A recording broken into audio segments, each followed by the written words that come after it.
प्रिय भक्त श्री राजेंद्र बाबू हरिद्वार आए थे। उनका आग्रह था कि महाराज से यहाँ के लिए समय थोड़ा सा निकालना जाए।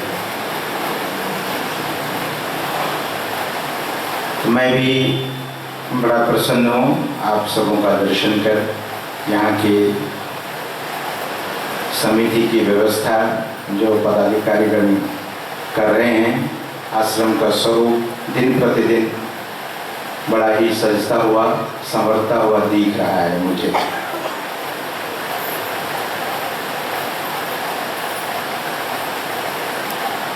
सत्संग के संबंध में एक संस्मरण में सुनाना चाहूंगा। परमाराध्य सद्गुरु महाराज का जन्मभूमि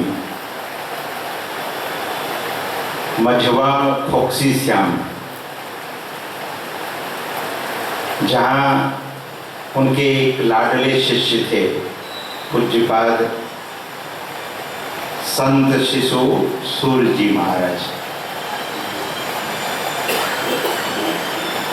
स्वभाव उनका बड़ा ही विलक्षण था।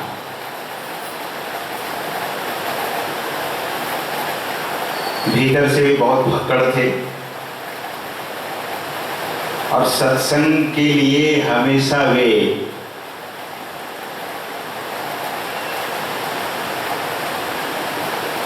दीवाने बने रहते थे। सत्संग के लिए बड़े उत्सुक और संत सद्गुरु महाराज के वाणी के प्रति उनकी अगाध श्रद्धा थी।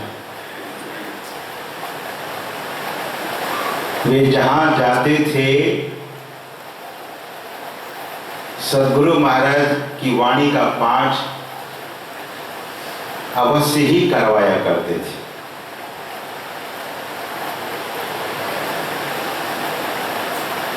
तो जब वहाँ सत्संग हॉल छत डालने की बात हुई थी तो पटना से, बिहार की राजधानी पटना से एक इंजीनियर को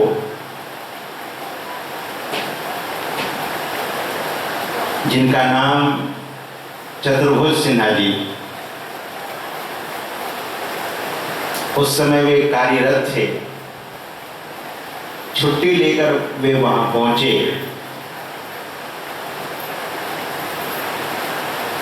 और तीसरे दिन छत की ढलाई होनी थी।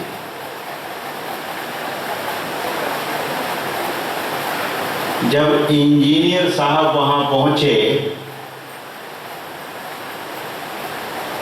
तो पूज्यपाद संत शिशु सूर्य जी महाराज वहां नहीं थे। वे सत्संग कार्य में कहीं व्यस्त थे, सत्संग कर रहे थे।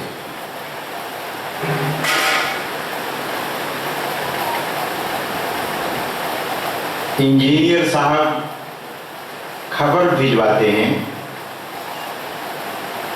कि आप सत्संग छोड़कर वापस आ जाइए, मेरे पास समय का अभाव है।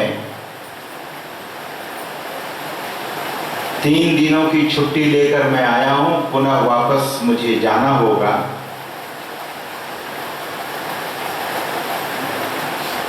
तो पूज्यपाद ने कहा, इंजीनियर साहब,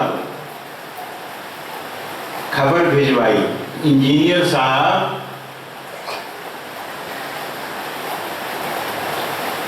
कल तक मेरा सत्संग है और परसों छत की ढलाई होनी है। मैं सद्गुरु महाराज का काम कर रहा हूं और मेरा काम सद्गुरु महाराज देखेंगे। और सज्जनों,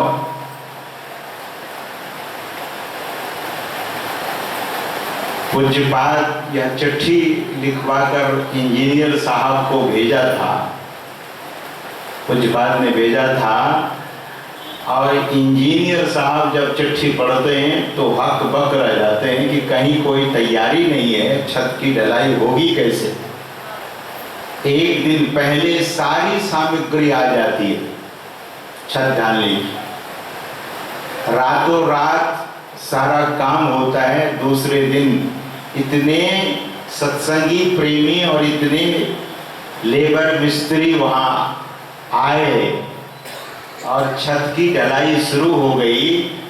और इंजीनियर साहब अपने मुंह से ये सारी बात हमें सुनाए थे कि महाराज मैंने चमत्कार देखा कि शाम तक में इतनी लंबी चौड़ी छत की ढलाई गुरु महाराज की कृपा से हो गई। बाबा ने कहा इंजीनियर साहब मैं सत्संग करता हूँ, इसीलिए सत्संग करने से सारा काम सरता है, बनता है। आपने देखा, याद रखिएगा। और आपने यह वाणी सुनी होगी, कदाचित आज पाठ हुआ होगा। तो सद्गुरु महाराज की वाणी में है, नित्य प्रति सत्संग कर ले प्यारा, तेरा कार सरे सारा। Your work is going to done by the grace of Sant Sadguru Maharaj. The only how much trust you have. कितनी श्रद्धा है। बहुत लोग अपने जीवन की ओर झांकते हैं और कहते हैं कि शायद मेरा जीवन अधूरा रह गया। सज्जनों,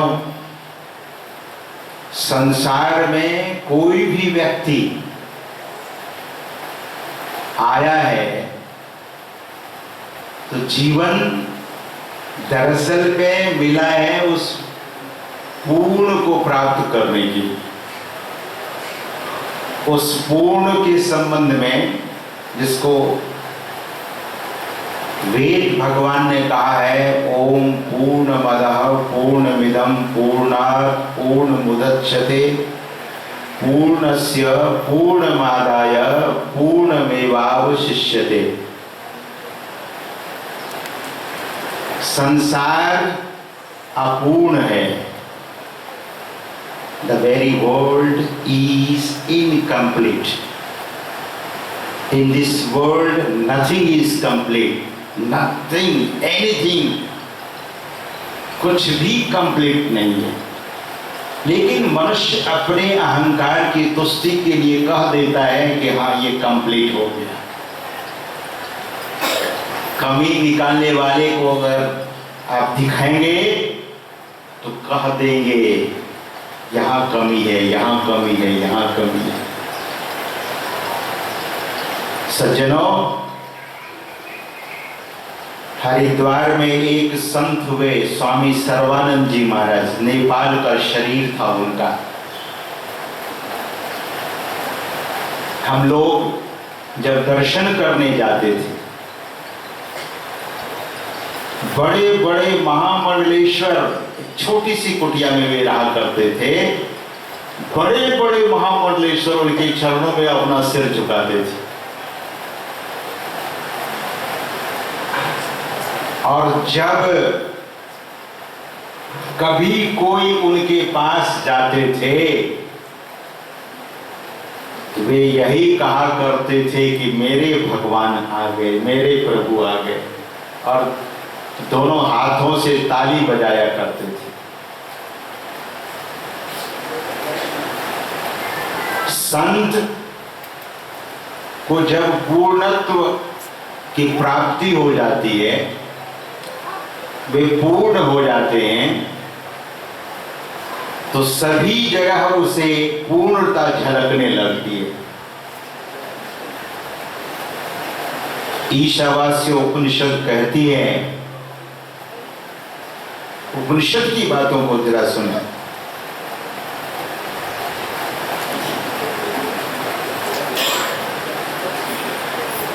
श्रुति भगवती क्या कहती है? ईशावास्यमिदगुं सर्वं यत्किंच जगत्यां जगत्तेन त्यक्तेन भुञ्जीथाः मा गृधः कस्य स्विद्धनम्। श्रुति भगवती कहती है कि संसार ईश्वर से आच्छादित है। शास्त्र तो कहता है सर्वम इदम खल्व, सर्वविदम खल्व ब्रह्मा, सर्वविदम सर्व खल्व इदम ब्रह्मा। श्रुति भगवती कहती है कि ईश्वर को छोड़कर कहीं कुछ है ही नहीं। इदम सर्वम, सभी जगह ईश्वर ही ईश्वर है। यह बोध कब होगा? उस ईश्वर का बोध कब होगा, कैसे होगा? तो सद्गुरु महाराज ने एक ऐसा सूत्र दिया है, हम सबों को एक ऐसी चाबी दी है, ध्यान देकर सुनेंगे। सद्गुरु महाराज हम सबों को एक ऐसे चाबी देने की कृपा की है। सज्जनों, खजाना हो, चाबी नहीं ना हो आपके पास तो खजाना धरा कर धरा रह जाएगा। संसार में बंधन बहुत है, संसार में झंझट बहुत है, संसार में तो बहुत कुछ है, सब कुछ है। गोस्वामी तुलसीदास जी महाराज कहते हैं कि सकल पदार्थ यह जग माही, कर्महीन नर पावत नाही। Everything is lying down in this world. Who is faithless, जो कर्महीन है, भाग्यहीन है, जो अपने कर्तव्य से विमुख हो गया है, उसे कुछ नहीं मिलता है। गोस्वामी तुलसीदास जी महाराज कहते हैं कि सब कुछ है, लेकिन कर्महीन व्यक्ति इस संसार में भी सुखी नहीं होता और इसके बाद भी वो सुखी नहीं होता। तो हम सबों को एक चाबी देने की कृपा की है, और मैं समझता हूं कि आप सबों के पास चाबी तो जरूर होगी। आप अपना अपना ताला खोलते होंगे, चाहे वो अलमीरा का, चाहे वो कमरे का। बहुत लोगों के पास सीक्रेट रूम होता है, चाबी तो बहुतों के पास होती है, और चाबी गुम हो जाती है तो मनुष्य अपने ही चीजों से वंचित हो जाता है। चाबी है तो खजाना खोलकर खजाने के धन को उपयोग कर सकते आप। कितनी चाबी रखेंगे? मैंने सुना है चाबियां बहुत होती है, लेकिन मास्टर की एक होता है, द मास्टर की। सज्जनों, सुख के भंडार को पाना चाहते हैं, मुक्ति के द्वार में जाना चाहते हैं, तो सद्गुरु महाराज ने ध्यान और सत्संग रूपी चाबी हम लोगों को देने की कृपा की है।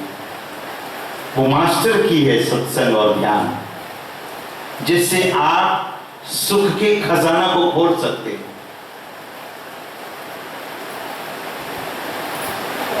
गुरु महाराज की वाणी में आया है, सद्गुरु सुख के सागर, शुभ गुण आगर, ज्ञान उजागर। सज्जनों, वे सुख के सागर हैं और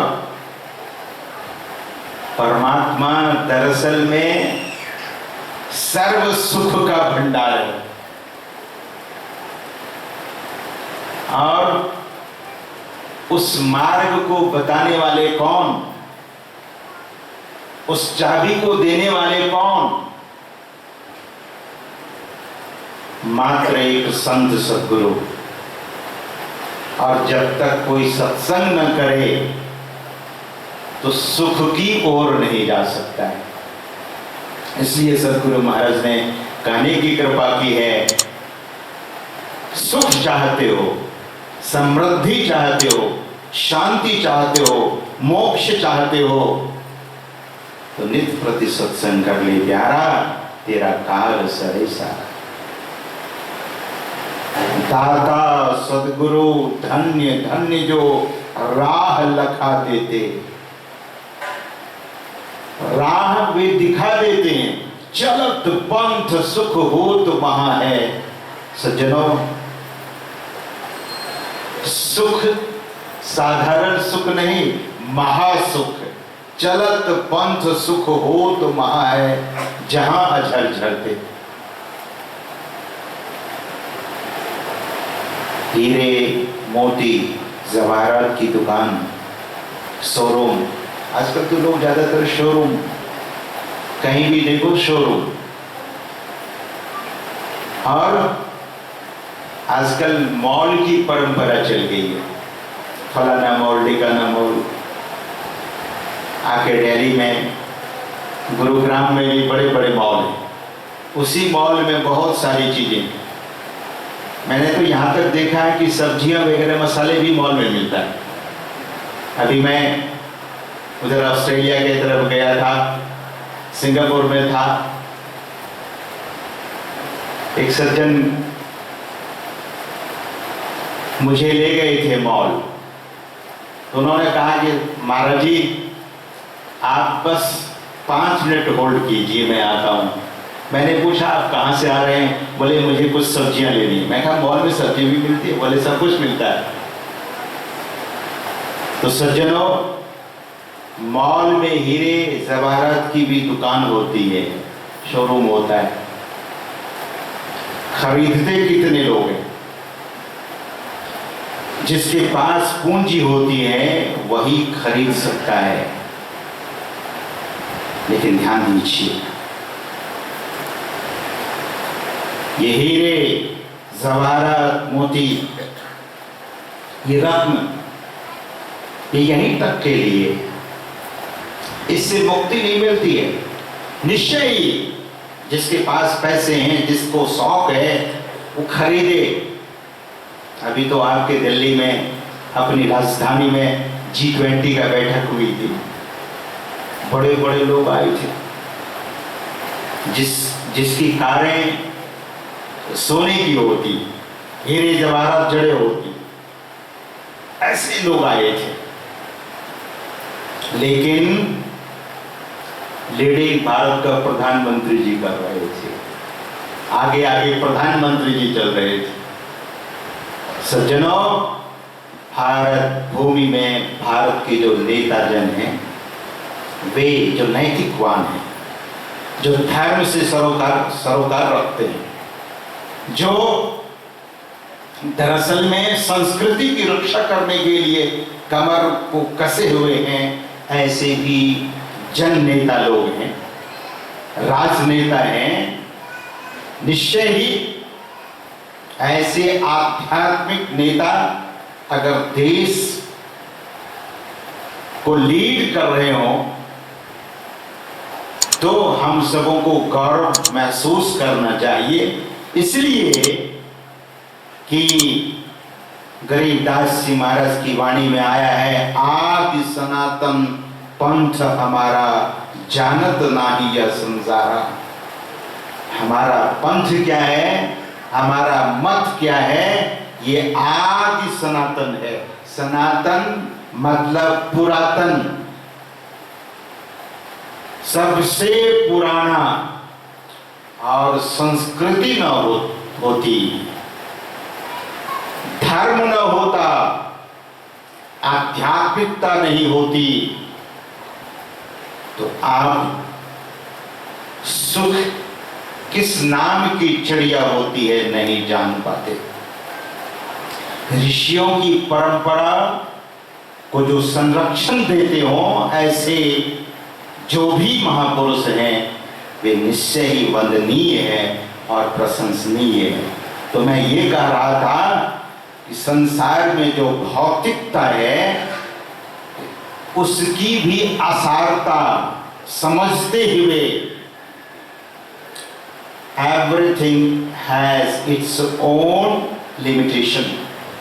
सब चीजों की अपनी अपनी क्षमता है और सबसे बड़े क्षमतावान कौन है? वे परमात्मा हैं, वे संत सद्गुरु हैं।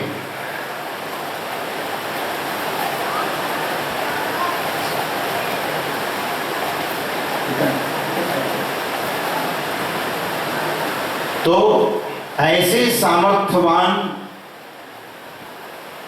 को प्राप्त करने के लिए जो सर्व समर्थ हैं, ऐसे समर्थ संत सद्गुरु परमात्मा को हम प्राप्त करें। और माध्यम है ध्यान और सत्संग एंड मेडिटेशन।